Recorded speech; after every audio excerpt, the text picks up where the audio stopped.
Live news, खबर तो पक्की है। नमस्कार, मैं शंभू कुमार, आप देखें लाइव 24 न्यूज़। मेरे साथ आज जुड़ रहे हैं कांग्रेस के मीडिया प्रभारी एवं मुख्य प्रवक्ता राजेश राठौर साहब जुड़ेंगे। हम इनसे सवाल करेंगे, कुछ सवाल हैं, टेक्निकल सवाल हैं। सर, बात हो रही, सबसे पहले ये बात करेंगे कि अब ज़्यादा वक्त नहीं रहा, 1 जून को ख़त्म हो जाएगा, 4 जून को रिजल्ट आएगी। जो माहौल बन रहा है, माहौल कांटे का टक्कर का माहौल बन रहा है। हम लोग भी पूरे बिहार का दौरा कर रहे हैं, तो इस कांटे के टक्कर में आप कितना इस बात को प्रूव कर रहे हैं कि कांटे का टक्कर रहेगा या आप लोग आ रहे हैं बहुमत में? देखिए, जिस प्रकार से जनता का रुझान पहले फेज से ही बदलता रहा है और 7वें फेज अब बाकी है मात्र, 6ठे फेज तक जो चुनाव हुआ है उसमें इंडिया गठबंधन के संपूर्ण रूप से बहुमत मिल चुका है। अब जो हमारे सीटें होंगी हम अतिरिक्त वाले में हैं, क्योंकि चुनाव नरेंद्र मोदी बनाम राहुल गांधी नहीं है, चुनाव जनता बनाम नरेंद्र मोदी है और जनता बनाम देश का जो करप्शन है वो हो रहा है। और लगातार राहुल गांधी जी ने जिस प्रकार से जनता के मुद्दों को छुआ है, चाहे वह 1 लाख रुपया गरीब महिलाओं को साल में देने का हो या प्रथम नौकरी की गारंटी 1 लाख रुपया हर ग्रेजुएट को, ताकि जब तक पैसा लोगों के पास नहीं जाएगा। आज स्पष्ट शब्द में बिहार की सभा में उन्होंने कहा है कि हम क्यों 1 लाख रुपया गरीब महिलाओं को देना चाहते हैं। वो पैसा देंगे तो परचेजिंग बढ़ेगा तो सभी क्षेत्रों में विकास होगा। इस अग्निवीर योजना को हम समाप्त करेंगे, हम पुरानी पेंशन योजना लाएंगे, 30 लाख जो नौकरियां सरकारी खाली हैं नरेंद्र मोदी जी के राज में उसको हम भरेंगे, हम जातिगत जनगणना कराएंगे, भागीदारी के हिसाब से हिस्सेदारी तय करेंगे, आर्थिक रूप का भी उसमें ध्यान रखा जाए।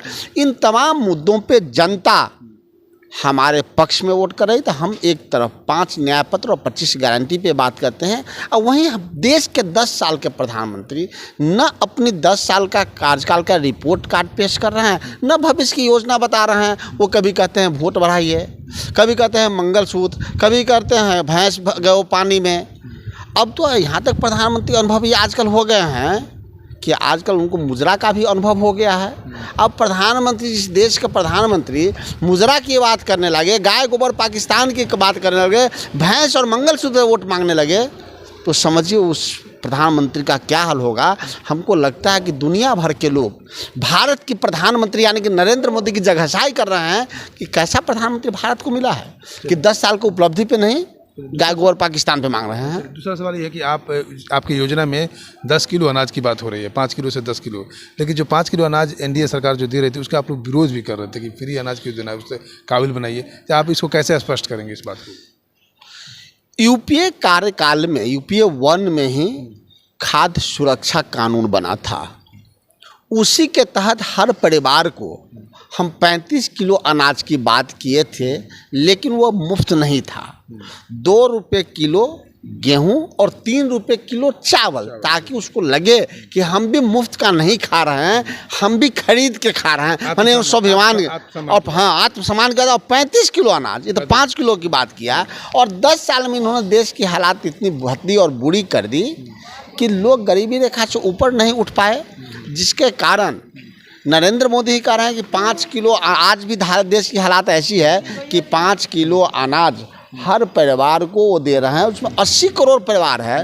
तब हमने सर्वे कराया कि लगा सचमुच नरेंद्र मोदी जी 10 साल में देश की हालात ख़राब कर दिए हैं और 5 किलो अनाज से परिवार किसी का नहीं चलता, इसीलिए 10 किलो अनाज की आवश्यकता है और हम देंगे। और उनको भी जब हम 1 लाख रुपया परिवार में देने लगेंगे, उसे बच्चे हो जाएंगे, बच्ची हो जाएंगे, बूढ़ी हो जाएंगी, तो समझे 3-3 लाख रुपया, तब भी वो भी अपना जीवन सुधारेंगे।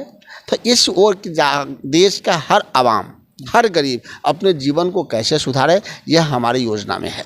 ये जो आप लोग 1 लाख की बात करते हैं, जो ग्रेजुएट युवा है उनको 1 लाख रुपये फर्स्ट नौकरी की बात कर रहे हैं, ये पैसा इतना आएगा कहाँ से? लोग अब सवाल करेंगे ये पैसा कहाँ से आएंगे? हाँ, अच्छी सवाल है आपकी कि जब यूपीए कार्यकाल में हम 72,000 करोड़ किसानों का ऋण माफ़ किए थे, तो सदन में सब हंगामा किए थे कहाँ से पैसा आएगा, और हमने माफ़ किया और बावजूद देश की अर्थव्यवस्था तैयार किया।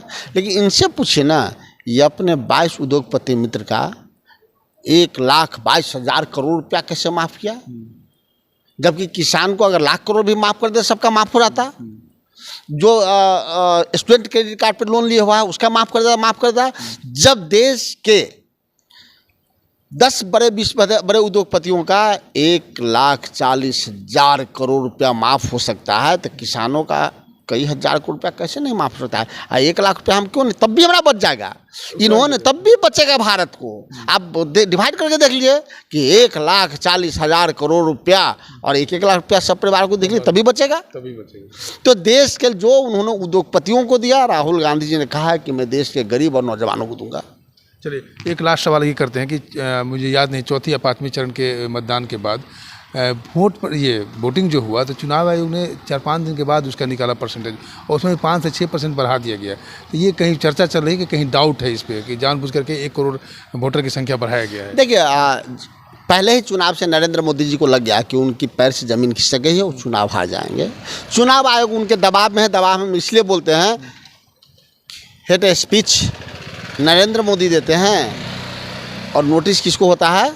नड्डा साहब को। देहात में एक कहावत है, खेत खाए गधा मार खाए जोल्हा, वही चरितार्थ कर दिया है चुनाव आयोग नड्डा साहब के लिए। बेचारे का अड्डा भी समाप्त होने वाला है।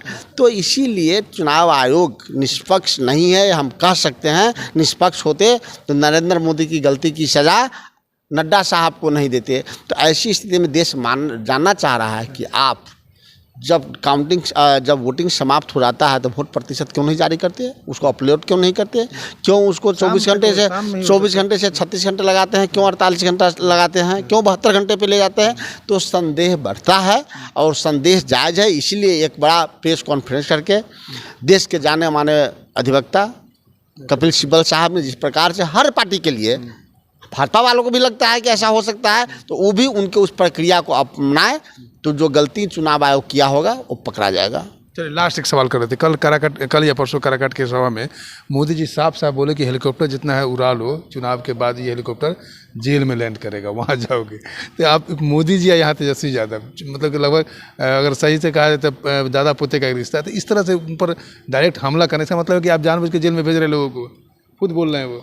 सबसे ज़्यादा हेलीकॉप्टर तो भाजपा के लोग उड़ाए हैं, और सबसे ज़्यादा नरेंद्र मोदी उड़े हैं। और वो 4 दिन पहले कहे हैं कि मुझे परमात्मा ने भेजा है, हाँ बायोलॉजिकल नहीं है। वो इसलिए बोल रहे हैं कि उनको 4 तारीख के बाद ईडी CBI सब पूछेगा कि भारत की संपत्ति आप अवैध तरीके से किसको हाथ बेचे हैं। तो वो अपने बारे में बोल रहे हैं कि जो हेलीकॉप्टर पर घुमा है वो जेल जाएगा, तो सर्वाधिक तो वही घूमे है ना। चलिए थैंक यू सो मच। मेरे साथ राजेश राठौर साहब जुड़े हुए थे। इन्होंने साफ सभी सवालों का स्पष्ट जवाब दिया कि 4 तारीख के बाद किसका हेलीकॉप्टर कहाँ लैंड करेगा वो 4 तारीख के बाद पता चलेगा। 4 जून को रिजल्ट का इंतजार कीजिए। उस रिजल्ट में NDA या इंडिया। मैं शंभू कुमार, कैमरा जर्नलिस्ट यशोधर्मा के साथ पटना। अगर मैं चैनल को लाइक और सब्सक्राइब नहीं किया तो लाइक करिए, सब्सक्राइब करिए। Thank you so much. Live news, खबर तो पक्की है।